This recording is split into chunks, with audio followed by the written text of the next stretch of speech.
जय गुरु जी संगत जी, जय गुरु जी, शुक्राना गुरु जी। ओम नमः शिवाय, शिव जी सदा सहाय। ओम नमः शिवाय, गुरु जी सदा सहाय। जय गुरु जी, शुक्राना गुरु जी। गुरु जी का अनंतम अनंतम कोटि कोटि शुक्राना गुरु जी।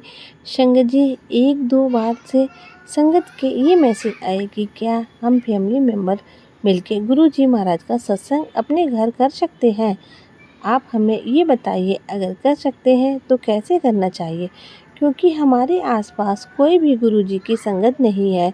संगत जी, आप बिल्कुल कर सकते हैं, क्योंकि गुरुजी अपने टाइम में भी बहुत ही सिंपलिस्टी से सत्संग करवाया करते थे और हमें भी ऐसे ही करना चाहिए।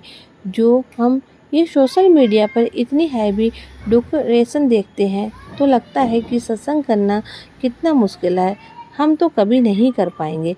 संगत जी, ऐसा बिल्कुल भी नहीं है। आप बस भाव से प्यार से गुरु जी को अपने घर बुलाएं तो वो ज़रूर आएंगे। और वह वक्त हम अगर गुरु जी के चरणों में बिताते हैं ना संगत जी, उससे हमारे कर्म भी कटते हैं, हमारी बीमारियां ठीक होती हैं और हमारे घर में गुरु जी महाराज का आगमन होता है।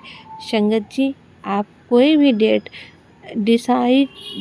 कर लीजिए। ऐसा नहीं है कि कोई भी फिक्स डेट रखनी चाहिए या कोई बार है कि इस दिन हमें गुरु जी का सत्संग करना है।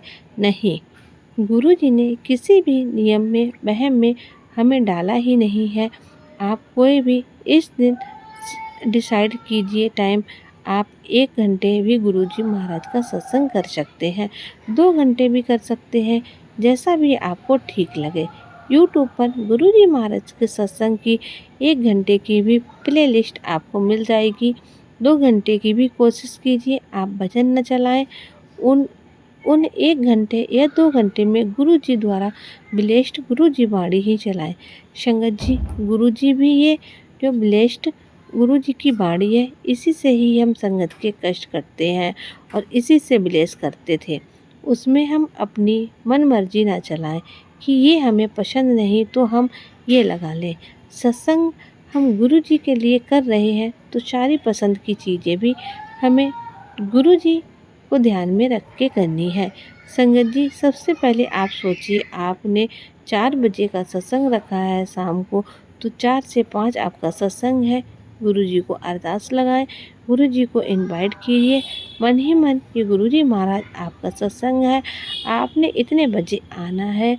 संगत जी, जब हम गुरु जी को इनवाइट कर देते हैं, आप अपने घर में आइए या शुरू एक शादी फंक्शन की तरह ना इतना चाव हो जाता है। संगत जी, हम खुद पीक में हर हफ्ते का सत्संग रखते हैं तो एक ऐसा चाव मंडे को सुबह से ही कि आज गुरुजी आएंगे, हम ये कर लें वो कर लें। यही तो प्यार होता है हमारा भगवान के लिए। तो संगत जी, उस दिन आप सुबह से अपने घर को साफ सफाई रखिए, क्योंकि गुरु जी को साफ सफाई बहुत पसंद है।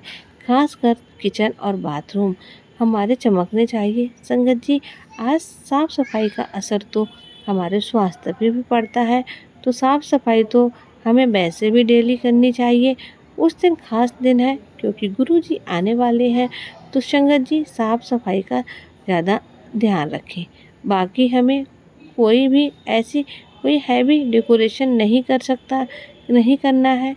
आप कोई भी अपने घर में चेयर ले लीजिए, उसे साफ कीजिए, उसके ऊपर आप चाहे तो गुरु जी महाराज की चोला भी ले सकते हैं, नहीं तो आप साफ सुथरा नया कपड़ा बिछाइए। गुरु जी को भाव से प्यार से बुलाइए। संगत जी, जैसे 4 बजे का सत्संग है, उससे पहले हमें ये तैयारी शुरू कर देनी है।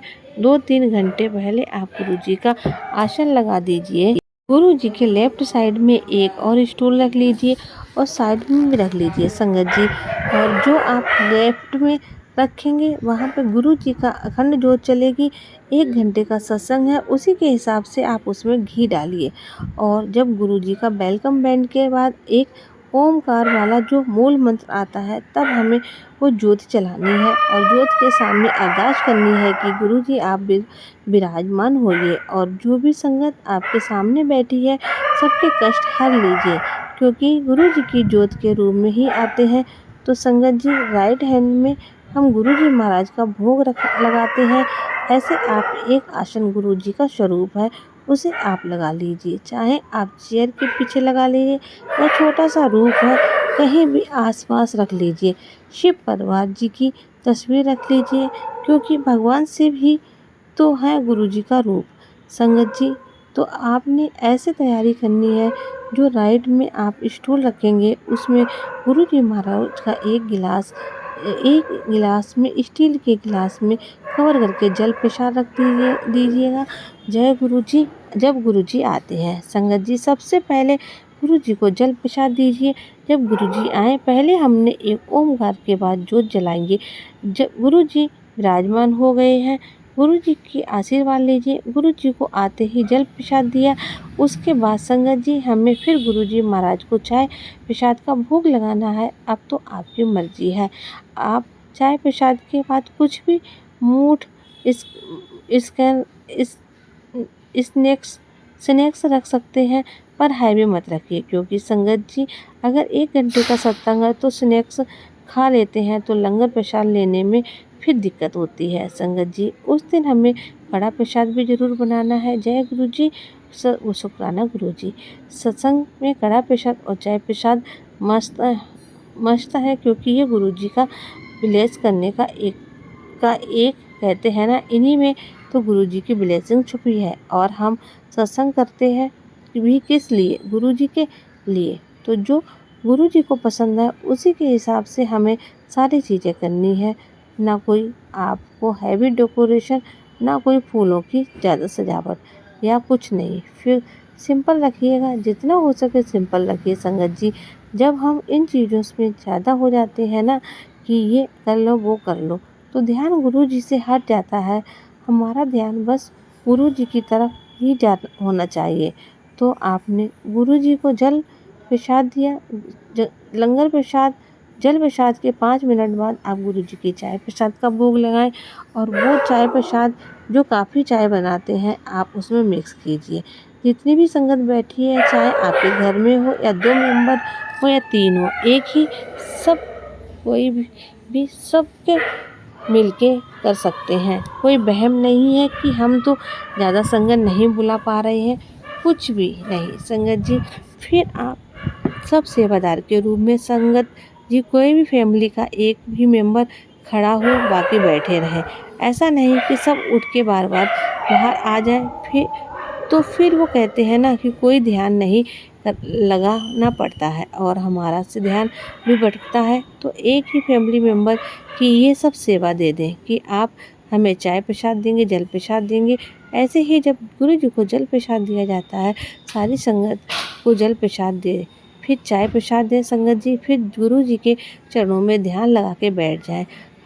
बस गुरु जी ही आप आइए, आपकी कृपा है। और जो गुरुवाणी चल रही है आप देखेंगे संगत जी, आपके मन में कितने ही क्वेश्चन, सारे क्वेश्चनों के आंसर गुरु जी की वाणी में ही छुपे होते हैं। आपको ज़रूर आंसर मिल जाएंगे संगत जी। फिर उसके बाद आप गुरु जी को कड़ा प्रसाद का भोग, गुरु जी का जितना भी कड़ा प्रसाद बनाया है, गुरु जी का जो राइट साइड में जो स्टूल आपने रखा हुआ है वहाँ पर रख दीजिए। इसके बाद आरती से पहले, मंत्र जाप से भी पहले, मतलब जब भी आपकी प्ले लिस्ट ख़त्म होने वाली है उससे 10-15 घंटे पहले आप गुरु जी को भोग की थाली तैयार कीजिए। गुरु जी में आप प्रसाद में कुछ भी बना सकते हैं। अगर प्रसाद में सिंपल आलू की सब्जी बना लें, रोटी प्रसाद बना लें और चटनी प्रसाद गुरु जी को बहुत पसंद है तो आप ज़रूर बनाएं। सिंपल खाना जो आप खाते हैं वही उस वक्त बनाएं और गुरु जी को भी भोग लगा दें संगत जी। फिर जब प्ले लिस्ट आपकी होगी उसमें मंत्र जाप होगा, एक शुक्राना का सॉन्ग होगा, लास्ट में आरती होगी। आरती के बाद आरती में ना तो कोई पैसे चढ़ाए जाते हैं संगत जी, कुछ नहीं, बिल्कुल सिंपल शिव जी भगवान जी की जो आरती होती है उसके बाद कड़ा प्रसाद जो भी संगत बैठी हुई है हम उसमें हमें बांटते हैं और फिर लंगर प्रसाद दिया जाता है। तो संगत जी कुछ ज़्यादा हमें नहीं करना है, बस भाव से प्यार से 1-आधे घंटे और जो भी सत्संग रख सकते हैं गुरु जी को याद में हमें करना है। ना कोई नियम, ना कोई वहम, कुछ भी नहीं संगत जी। हाँ, आरती की थाली आप एक अलग से तैयार रखें। एक ज्योति तो गुरुजी के लेफ्ट राइट में जलेगी अखंड जब तक गुरुजी गद्दी पर विराजमान है। आरती की एक और थाली तैयार करें। जब आरती हो उससे पहले आरती करनी है। और संध्या जी फिर गुरुजी महाराज जब तक गद्दी पर विराजमान है, जब तक वो जल नहीं पीते, गुरुजी की गद्दी हमें कैसे ही करनी है। फिर चाहे आप बैठें, गुरुजी से बातें करें, कुछ भी करें, गुरुजी उस वक्त विराजमान होते हैं, सब देख रहे होते हैं संगत जी। उसके बाद जब वो जोत हमारी बढ़ जाती है तो हमें गुरुजी की गद्दी पर बढ़ा देते हैं। वो आपकी मर्जी है कि आपने कितना अखंड जोत रखना है। एक पूरी रात रखना है तो आप अगले दिन गुरुजी की गद्दी बढ़ा सकते हैं। मोस्टली ऐसे ही होता है कि उस दिन हम गुरुजी की जोत जलती रहे हमें और अगले दिन गद्दी उठा दें। तो फिर कुछ से ज़्यादा नहीं करना है। किसी भी ऐसी चीज़ की ज़रूरत नहीं है। जो भी सामान आपके घर में अवेलेबल है, आप उसी से गुरुजी महाराज का सत्संग कर सकते हैं। संगत जी कुछ भी नियम नहीं, कोई वहम नहीं, कोई हर मंडे को हम भी करते हैं बिल्कुल सिंपली। स्थिति में एक बार इसमें हमने अपने घर में ऐसे ही सत्संग रखा तो मुझे भी था कि नए नए जोड़े हैं कि गुरुजी महाराज के सत्संग में तो हैवी डेकोरेशन होनी चाहिए। मैं तो एक फूल भी गुरुजी को अर्पण नहीं कर पाई। आज उस दिन पता नहीं कैसे ऐसे फूल बूल नहीं मिला ही संगत जी। फिर जब मन में यही वहम रहा तो जब गुरुजी की जोत जलाई, आरती वगैरह हो गई, संगत सत्संग के बाद जब हम गुरुजी को माथा टेकने गए गद्दी पर तो पूरा परिवार गुरुजी महाराज की रोज ही फ्रेगनेंस में महक उठी थी। ना कोई धूप, ना कोई अगरबत्ती, ना ही एक भी सिंपल था फूल था। तो ये क्या था? गुरुजी ने उस दिन यही बताया कि मुझे किसी भी चीज़ की ज़रूरत नहीं है, मुझे बस तुम्हारा भाव और सच्चा प्यार देखना है। तो गुरु